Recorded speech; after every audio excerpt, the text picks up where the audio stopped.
welcome along and welcome back to Frühling. We're heading down to the shop because I've managed to find a few weeders and hoes that should be useful to us on the farm. We're going to have a fair amount of weeds and things to get rid of, and I want to make sure that we're not hitting our environmental score too hard when we do it. Now, the weeds that we've got currently in field 12, they are pretty high. In fact, it's going to take a hoe to get rid of them. So we've got a few options, I think, for that. And we've got a few more modern ones. We've got some from the 60s as well. So we're just going to go and have a quick review of those. Oh, I also need to put some care wheels on this tractor if we're going to be going into that field. So let's just pop over here and customize this. We want to put some narrow tires on it, which we've already done before, so this won't cost us anything. Customize that. And then we'll head back over here and have a look at our options.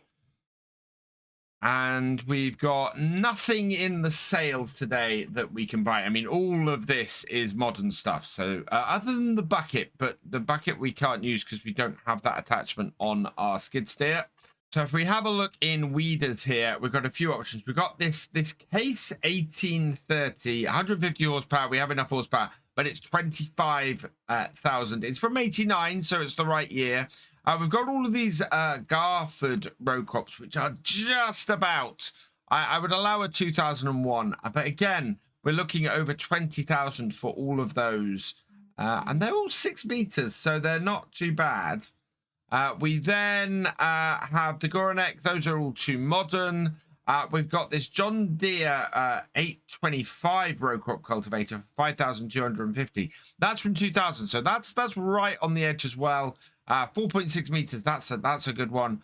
We've got these lizard ones here from 1960. That's 3 meters for 750 pound and 2 meters for 500 pound. And those, so all 3 of these as well are hoes, so those would be perfect. Then we've got the lizard here from 1960. That is only a weeder though. And then we got the Tuppenjack weeder, 4-row weeder there. That's from 1968. To be honest, I think I'm going to go more modern. I'm going to grab the John Deere at 4.6 meters from 2000. It is significantly more expensive than these. Can I? Oh, I can alter the color on these. And yeah, actually, I'm going to go for this. I think we'll go for something a little bit different. We'll put this in the gray and main color in the red. That I like. So yeah, I'm going to go for the Lizard P431. It's 1.5 meters smaller than the other, but we don't have massive fields, and it's only 750 pounds, which actually is an absolute bargain. I really wanted to do the John Deere, but on reflection, 5,000 pounds is a lot of money in the current state our farm is. Now, this is me using the Xylon for exactly the same use that my dad had it on the farm. It was used as a weeder. We used to weed sugar beet with it. So on here, we're going to be weeding everything with it. And it should be a pretty good little piece of kit for that. I'm loving this little hoe. I'm hoping it's, yeah, it's wider than the tractor. So that's good. Nothing else to connect up. So let's lift this up. And we'll head back to the field with this. And get started on weeding the crop. So we'd left this field for a little while, and you can see the weeds that have sort of cropped up all over it. Had we dealt with this last month, I think we'd have been fine doing this with the with just a weeder. However, I'm having a hoe, I think, is going to be a much better choice. So just heading up and down the field with this. 5 miles an hour is not a very fast working speed, so it might take us a little while to get this done. it is going to be well worth doing it, so long as this deals with those bigger weeds. Yeah, this is dealing with those bigger weeds with no issue whatsoever.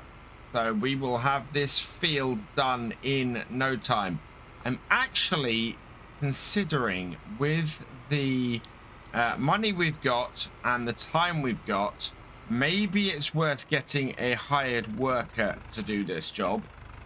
And that will allow us to go and deal with the other stuff we have to do today.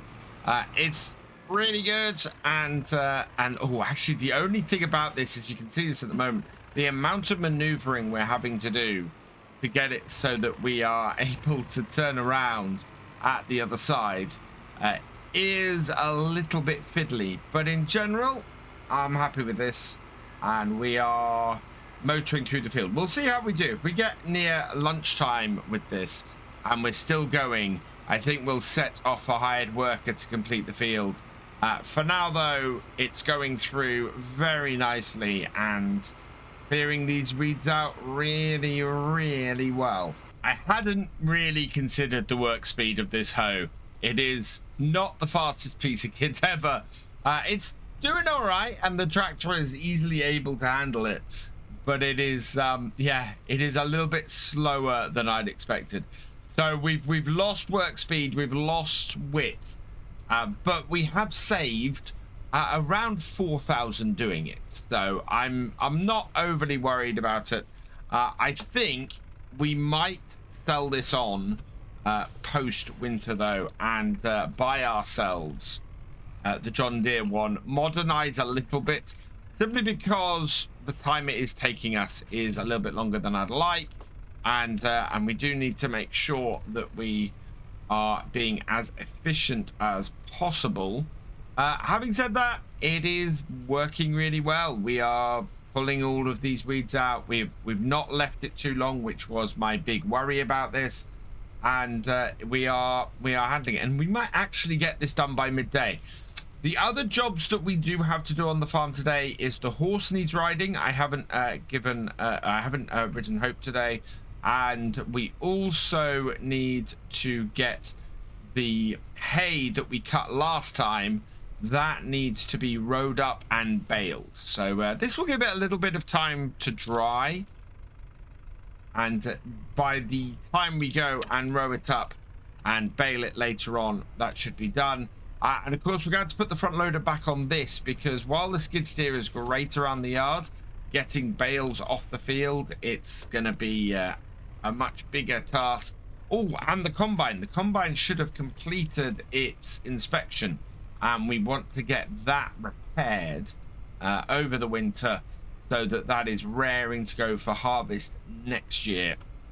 So we're all good. We're doing well at the moment. We've got a good handle on things, and I think actually we will probably end up going, well, we've got some selling off to do in January, but otherwise we'll probably head over to March and start getting the seeding of the remaining crops started after today. I don't think we're going to spend too long in the winter. Most of our fields are already prepared, and those that aren't, we can probably take a day in January, get them prepared, and go from there. So long as we don't have too much, as long as it's not too cold, we'll see where that goes. We should be all right. We should end up with, should be in a very well prepared position going into the new year. We're actually making slightly better progress across here than I thought. It's 20 to 12. We're into the larger patch on the other side of the field. I reckon we're about 2/3 to 3/4 of the way through the field. It is clear of weeds across most of the field now, and that is just really good news. That is going to only go well for us come harvest next year. I do need to go do some mulching on some of the other fields. We didn't mulch the winter wheat before it got planted, so that field is not going to be completely optimum. I forgot to mulch that again. We have two other fields that do need mulching, so we're going to have to go and sort them before we get them plowed. So we've got to go and get our ripper into those as well. So yeah, there's a fair amount to do before we can seed both the sorghum and the sunflowers and the corn in the new year. So there's quite a bit still to do across the farm in the spring. I think we've got plenty of time to do it though. We are not short of that at all. And now we've got the skid steer, I'm not so worried about having the front loader on this all the time. As I said, the one time we need the front loader on this, I think, is when we're getting bales off the field.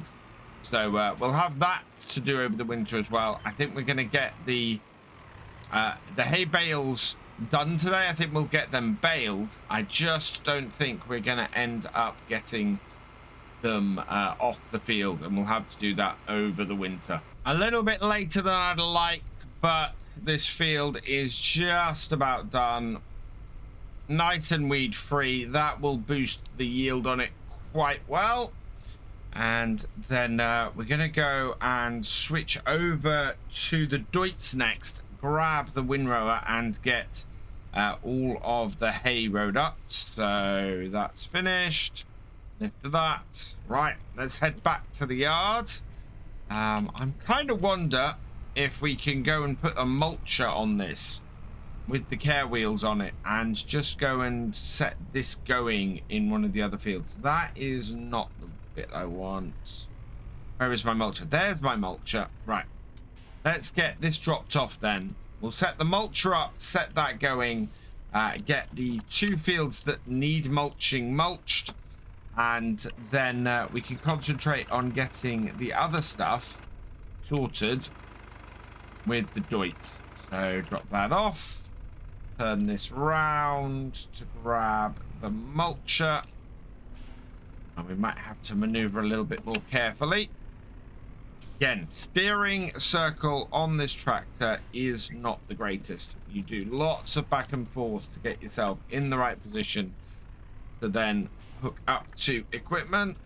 So there, we'll hook that up and everything on.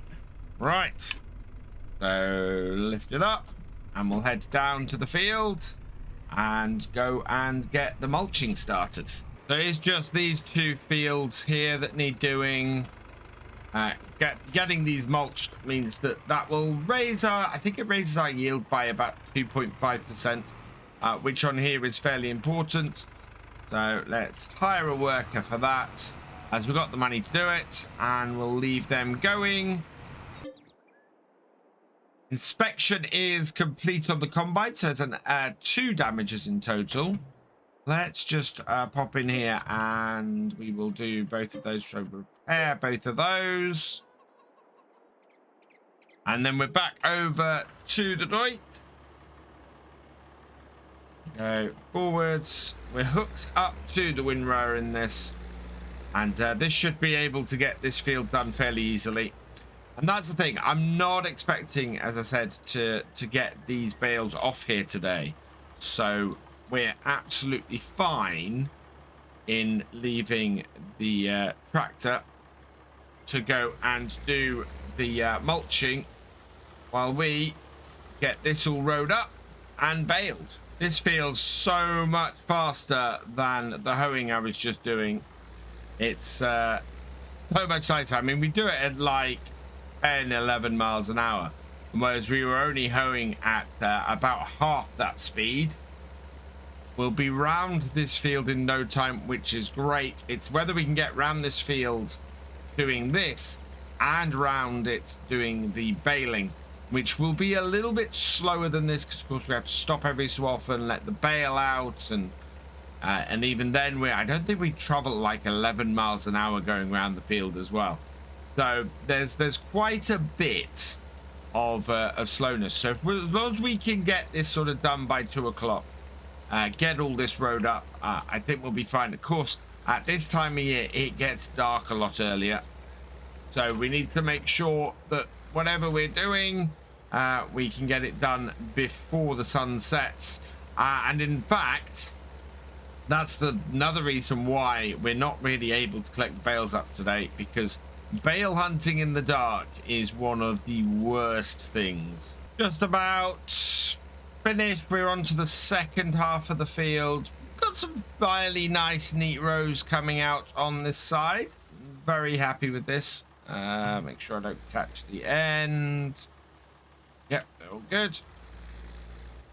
Quite tight, or it can be quite tight in the end of here. Only doing 2 headlands, but we're all right. We've got round. It is just gone 2 o'clock, so we're slightly behind where I would like to be.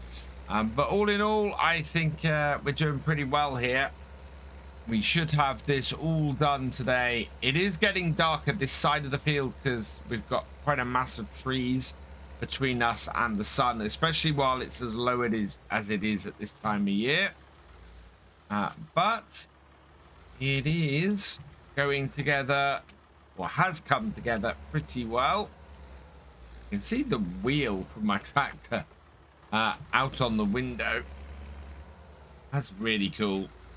Right, there we are. Into the last row. Drop down our windrower. And through here. And well, actually, this might go a little bit wider than the windrower here. So I think we're going to leave. Yeah, we're going to leave a little bit on the outer edge there. We'll just row that up as well. And then we'll go and hook up the baler. And get the last of it. So that'll get this baled up. And done and ready to go. And yeah, that's going to pull some off the edge as well. Never mind. We've got some good rows here, and that will allow us to keep the animals fed throughout the winter. 61% full on net wrap. We're good. So let's turn it on. Oh, I haven't got something hooked up. What have we not got hooked up? My PTO. Yeah. Right, let's turn it on. And drop it down. And away we go. And we'll see how many hay bales we get out of here. In fact, let's just pop into here and we will reset the bale counter. 0. And let's see exactly how many bales we get off this field.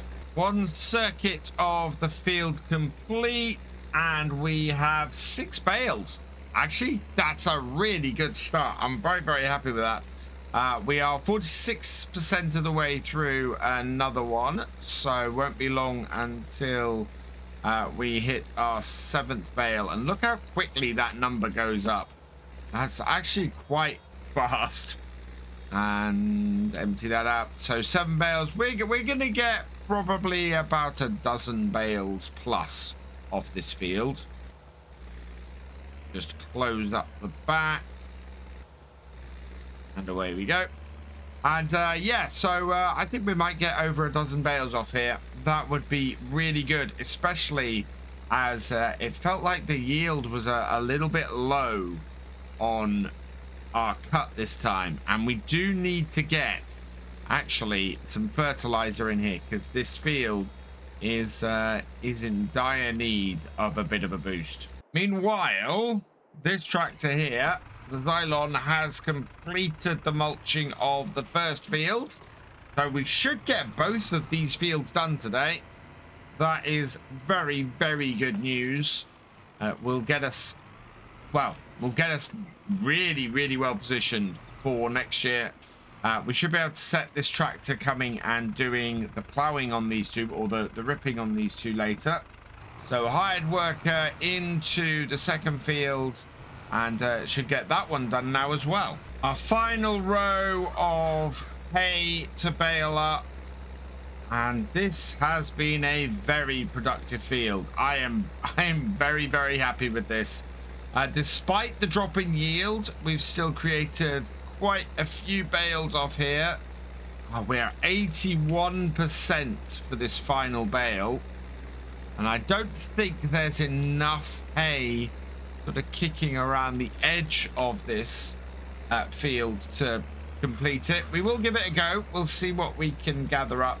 Ideally, we want all of the hay off this field anyway. We've made it up to 84, but I think a 20% boost is quite a big ask for small patches that are kicking around. There are a few of them, much to my chagrin. There we go.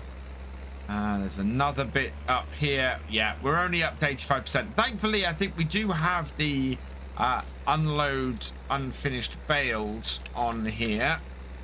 So we'll see if we can get this full and then unload whatever is left. Doesn't look like there's much left around this side. I was actually slightly better at getting everything collected up on this side. Yeah, that is looking pretty good. Well, there's a little bit in this corner. Let's just grab that. See if that helps us at all. We're up to 86. If we could get a 90% bale here, that would be good. But yeah, it looks like we don't really have much else kicking around here. So that is 86% full bale. We will stop the baler there. Total number of bales is 14. So yeah, we did get more than 12. We want to unload the finished bale. So there we go. And so how much is that? 3,900. Let's have a look. It says mount 3,893. So yeah, just about 3,900. The bales here are 4,500 litre bales. So that's a little bit low, but that's good. We are done there for the day. And as I said, getting a little bit dark on the farm at this point, and our Xylon is actually still out mulching the other field, so we're going to leave that to get finished. Meanwhile, I'm going to park this up and put the doits away, and we will pick things up possibly in January and see if we can sell stuff off. We'll keep a close eye on the sales and everything, but I think we'll have one episode over the winter to get everything sold, and then we'll head into March and start getting next year's farming started. For now, though, I'm going to leave this here, so all that remains is for me to say thank you for watching. I hope you've enjoyed this video. Please leave a like, drop us a comment, and give it a share. Special thanks to all my patrons and channel members. Your support is invaluable in making these videos and helping the channel to grow. For more from Virtual Farmer, check out the links below, follow on Twitch to watch live, and for more videos, subscribe and ring that bell. I will see you next time. Goodbye.